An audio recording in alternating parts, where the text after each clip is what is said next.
Hey, this is C&D channel. I'm Chris. This is MMA for you. I'm going to be doing my prediction for UFC on FX 6, which is going to happen on December 14th. Pretty decent card. There's some fights I'm looking forward to. Lombard, Palhares, especially. The tough smashes has actually been a good season of The Ultimate Fighter, which kind of shows me, because I also like Tough Brazil, that The Ultimate Fighter still works, but I think it's best to use getting untapped talent from other countries. In the U.S., you're just not getting the high quality guys these days. Basinski Pearson looks like a good fight. Kind of sucks that Hakon Diaz had to pull out because I wanted to see Mendes versus Hakon Diaz, but fight's not happening anymore. Beltran versus Parke should be a fun fight. So let's get right to it. Okay, Ross, the real deal Pearson, fights George Sotiropoulos. Tough fight for me to call here because Pearson definitely has a better stand-up, especially in boxing, both offensively and defensively. His grappling's getting a lot better, and his takedown defense has always been pretty solid, actually. With Sotiropoulos, his boxing's alright, but it's definitely not on Pearson's level. His Brazilian Jiu-Jitsu though is awesome, both on his back, especially his use of rubber guard, and on top, especially with his guard passing. His cardio is good as well. It's really good sweeps. You know what though? Like when you see the Dennis Seaver fight, for example, his wrestling isn't that good, so it makes me really worried that he won't be able to get the fight to the ground. So that's why this fight's really hard for me to call, because stylistically, it's, I would actually say in a sense it probably favors Pearson in the sense that he has better boxing and the takedown defense to not get taken down. I have seen Sotiropoulos pull guard though, so I can definitely, and Sotiropoulos' ground game is going to be much better than Pearson's and much better than a lot of other guys'.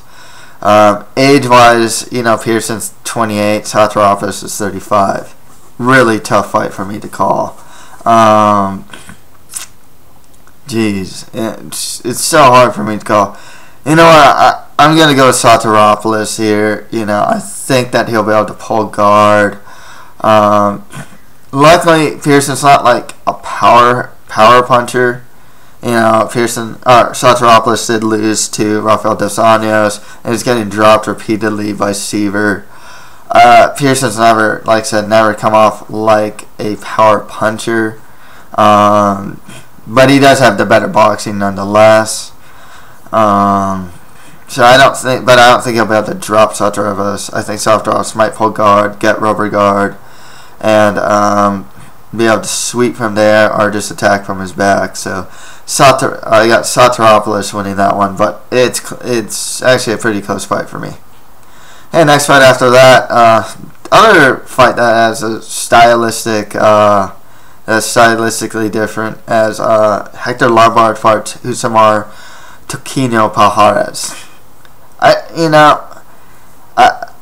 The thing with Palhares is that his stand-up's actually getting a little better. He's really flexible. He can probably get like some of his high kicks on Lombard. And of course, he has that Brazilian Jiu-Jitsu black belt, but he's also just such a leg lock master. Offensive takedown-wise, too, Palhares has some pretty good offensive takedowns. The guy can do some pretty crazy slams. He's shown some mental issues, especially when he gets hit on the ground. It's really odd. Like, ground and pound is like his weakness, as Nate Marquardt and Alan Belcher have beaten him by ground and pound. Hector Lombard, I think, should have won his last fight against Tim Bosch. Otherwise, I think he has a better striking here. He is a judo belt, black belt. It's kind of hard to take down. And he has one-punch KO power. His cardio isn't that good, though. He puts everything into his punches. I think, unless Palhares has that way to win, he can roll for a leg lock at any time. It's always a game changer with Palhares because he can always roll to a leg lock. quick, you know. But I think with Lombard, he'll be able to keep the fight standing. Maybe in wobble Palhares. He likes to counterpunch a lot. But yeah, I'm going to go with Lombard to win this one. Okay, next fight after that, we have Brad Scott versus Rob Whittaker. With the tough smashes, I didn't actually get to see the season, but I did go back to try and catch some of these guys' fights. Unfortunately, I didn't get to catch online all of their fights. Sometimes I don't even have to watch like one of their fights or something like that. But with Brad Scott, 23 years old, 5 wins by KO or TKO, 3 wins by sub. He's an 8-1 record, so he's a finisher. His ground game is good. Stand up looked decent to me. It wasn't great or anything. With Whittaker, though, I mean, this guy, 9-2 record, 4 wins by KO or TKO, 5 wins by sub. He's only 21, and he's also a finisher. I still remember that knockout he gave to, got his name now, but it was in tough smashes. It's pretty awesome. And I think he knocked out, Xavier too, if I'm not mistaken. I know he fought Xavier as well. Definitely has some power in his hands. I gotta go with Robert Whittaker to win this one. Okay, next fight after that, we have Colin Freak Show Fletcher versus Norman Parke. I like Freak Show, 8-1 record, 7 wins by sub, 1 win by decision. All of his submission wins are by choke. He's 29 on a 4-fight win streak. Norman Parke, 16-2 record, 3 wins by KO or TKO, 12 wins by sub. He's 25. He's on a 6-fight win streak. One thing I wasn't big on when I was watching Colin Fletcher is his defense in the stand-up particularly wasn't very good. His ground game is pretty strong, but his stand-up defense wasn't good. I managed to catch one fight from Norman Parke, and I really liked what I saw from him. He showed some good kicks, some good overall stand-up. His Brazilian Jiu-Jitsu is solid, and good top control. I think it's against that smaller guy. So it's really tough to say with this fight because I didn't get to see all of Norman Parke's fights, but the one I did see, I was really impressed. And I saw both 2 of Fletcher's fights on tough smashes. And like I said, I liked what I saw as far as his grappling goes, but his defense in the stand-up left a lot to be desired. And so in that sense, I got to go with Norman Parke to win this one. Fletcher, it's interesting though. He's really tall and lanky, but and he will use things like teep kicks and stuff like that, some distance duels, but he also allow his opponents to really get into pocket as well. It seemed like he was kind of susceptible to overhand rights. So I for that reason, I got to go with Norman Parke. Okay. On to the prelim card. Chad Mendes fights Yetsin Meza. I mean, you got a late replacement against an arguable top 5 featherweight. Chad Mendes, super strong wrestling, proving stand-up, good guillotine, good cardio, good top control. Got to go Chad Mendes to win that one. Next fight after that, Seth Baczynski fights Mike Pierce.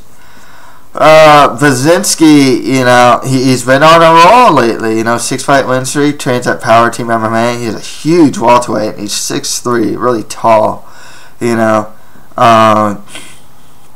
Mike Pierce, though, he is just that gritty, has ugly fights. Just that grinder.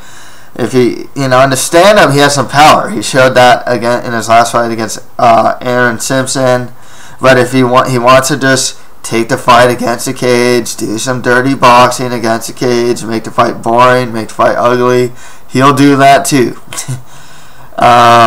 Mike Pierce is a tough out for just any fighter. I mean, anyone that goes against Mike Pierce, win or lose, doesn't look good coming out. He's just such a tough guy to fight. I gotta go with Mike Pearson on this one. I like Seth Baczynski. He's been doing really well as a welterweight. His stand-ups been improving. He showed some power. I think in his last fight he knocked out that one. Is it Magnus Senenblad or someone else? No. Jeez, I forgot. or was it Simeon Thorson? Simeon Thorson.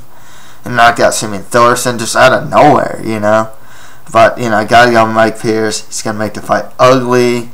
He's gonna dictate where the fight goes, and he does have some power. Next fight after that, Joey Beltran fights Igor Prokrayak. Beltran, you know what you get with this guy. His technique's not that great, but he's a brawler. He'll always post forward, has a strong chin, and he's tough to finish. Igor Prokrayak, though, has some better technique, you know, some one-punch KO power. It's good kickboxing. He also has a strong chin. He wants to fight with, like, Fabio Maldonado, where I think Maldonado should have won. Among other fights with Prokrayak, he knocked out Krzysztof Osazinski as well. You know, I think he can, as shown with the Fabio Maldonado fight, he can survive the type of firefights that Joey Beltran thrives in. But I think he can really hold his own and will have the better technique. And the more variety. I can see him using more knees, where Beltran generally does more punches. I can see Prokrayak also, you know, trade punches as well. So I got to go with Igor Prokrayak to win this one. Next fight after that, Cody Donovan fights Nick Penner. Wasn't really impressed with Penner. I think he lost to Anthony Parash in his last fight. Donovan, it is his first fight in the UFC. I like who he trains with. He trains at Grudge. He's on a 7-2 record, 3 wins by KO TKO, 3 wins by sub. He does have 3 losses by KO TKO, but he's on a 3-fight win streak. I'll go with Cody Donovan to win this one. Next fight after that, Ben Holloway fights Manuel Rodriguez. Holloway, 12-3 record, 5 wins by KO TKO, 4 wins by sub. He also has 3 losses by sub. He's 31, 5-fight win streak. Jeez, who did he fight? I saw him actually fight. Was it Fletcher or Parke? I forgot. Some fight one of these guys. Manuel Rodriguez, 9-3 record, 1 win by KO, 6 wins by sub. He's 27 years old. Yeah, I'm gonna go with Ben Holloway to win this one. Alright, you know, I don't think I managed to see him fight. I forgot. But anyways, Brendan Lagaine. I didn't actually get to see his fights. Lognane, and I can't pronounce his last name, unfortunately.